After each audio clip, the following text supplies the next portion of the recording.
अस्सलामुअलैकुम नाजरीन, मैं हूं अनीस आरिफ और आप देख रहे हैं द इंटरनल ट्रुथ। आज फिर से आपके लिए एक और काबिल सताइश वीडियो लेकर आए हैं। आज की हमारी वीडियो में हम आपको बताएंगे कि दरअसल निकाह मता क्या होता है और ये कैसा निकाह है कि जिसमें इंसान कितनी शादियां करे उनकी तादाद तक गिनने की ज़रूरत नहीं है और शिया मसलक के साथ इसका क्या ताल्लुक़ है। आज की हमारी वीडियो हम दरअसल एक लड़की की आपबीती से आपको समझाएंगे, मगर आप सबसे रिक्वेस्ट है कि वीडियो को आखिर तक देखिएगा और उसके बाद ही अपनी राय का इज़हार कमेंट्स में कीजिएगा। शुक्रिया। नाजरीन, रोसल की जब आँख खुली तो वो कमरे में तन्हा थीं। इन्होंने अपने शोहर को जाते नहीं देखा। इनकी शादी का दौरानिया कुल 3 घंटे था। ये इस लड़की की पहली शादी नहीं थी, बल्कि दूसरी, तीसरी या चौथी भी नहीं। दर हकीकत इनकी इतनी शादियां हो चुकी हैं कि इन्हें इसकी सही तादाद भी याद नहीं। रोसल का ये खौफनाक तर्ज़ ज़िंदगी इनके दफ्तर में पेश आने वाले एक वाक़े से शुरू हुआ। वो वहाँ शौक मेकअप किए चुस्त कपड़ों में मलबूस लड़कियों को आता और इंतज़ार करता देखती। फिर उधेड़ उम्र अफराद आते और इन्हें साथ ले जाते। वो कहती हैं कि वो इतनी नौजवान और ख़ूबसूरत लड़कियाँ थीं, मैं समझ नहीं सकती कि कोई भी लड़की ख़ुद को ऐसे किस तरह बेच सकती है। रोसल इस वक्त अपने ख़ानदान से अलग थलग थीं और अपनी बहन का खर्च भी उठा रही थीं, लेकिन इन मुश्किल हालात के बावजूद इन्होंने ख़ुद से वादा किया था कि वो अपनी बका के लिए किसी मर्द पर इन्हिसार नहीं करेंगी। जब कभी मर्द अपना नंबर कागज़ के पुर्ज़ों पर लिखकर इनके हवाले करने की कोशिश करते तो वो इन्हें नज़रअंदाज कर देती। एक दिन एक शख्स इनके दफ्तर आया और रोसल से बातचीत शुरू कर दी। इन दोनों ने इनके माजी के बारे में बात की और ये कि वो कहाँ से ताल्लुक़ रखती हैं, मुलाजमत क्यों कर रही हैं, तालीम हासिल क्यों नहीं कर रही। रोसल को ये एहसास हुआ कि कोई इनके बारे में फ़िक्रमंद है। रोसल के लिए ज़िंदगी मुश्किल तर होती जा रही थी। बगदाद में इतनी कम तनख्वाह पर गुजारा करना बहुत ही मुश्किल था, क्योंकि रोसल का ताल्लुक़ इराक़ से है। खुद मुख्तार रहने के अहद के बावजूद रोसल अब एक शोहर का ख्वाब देखने लगी थीं, एक ऐसा फ़र्द जो इनका ख्याल रखे। वो शख्स रोज़ाना इनके दफ्तर आने लगा और इनकी तवज्जो हासिल करने के लिए कोशां रहा। आहिस्ता आहिस्ता रोसल इनकी जानें मायल होती गईं। नाज़रीन, चंद हफ्तों बाद इस शख्स ने इन्हें शादी की पेशकश कर दी। वो इन्हें बगदाद के इलाके काज़मीन ले गया।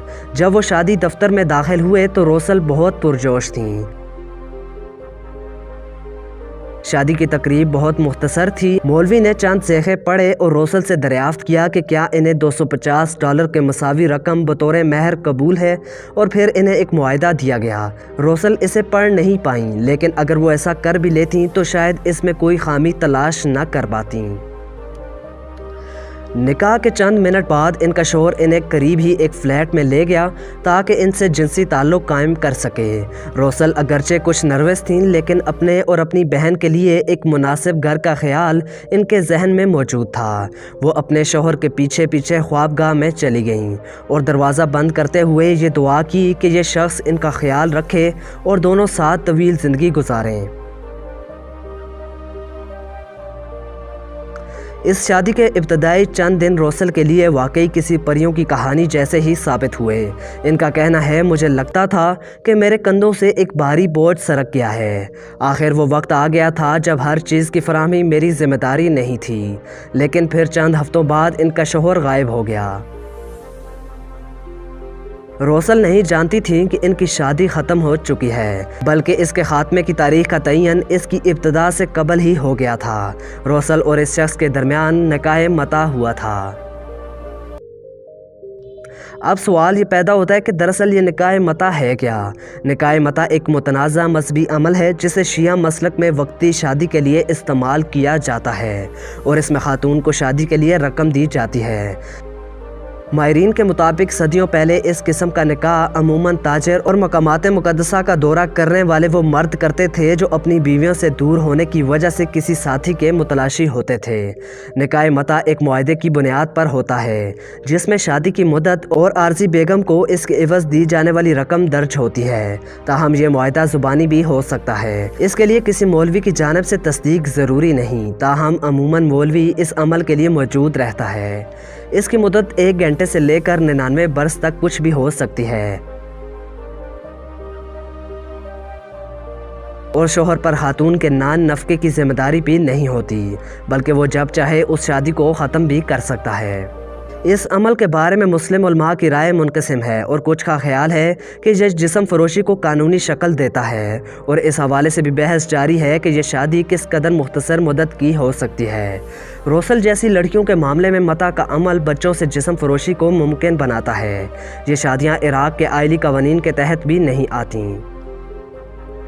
روسل نے اپنے شوہر کے غائب ہونے کے بعد اس مولوی سے ملاقات کا فیصلہ کیا جس نے ان کا نکاح پڑھایا تھا۔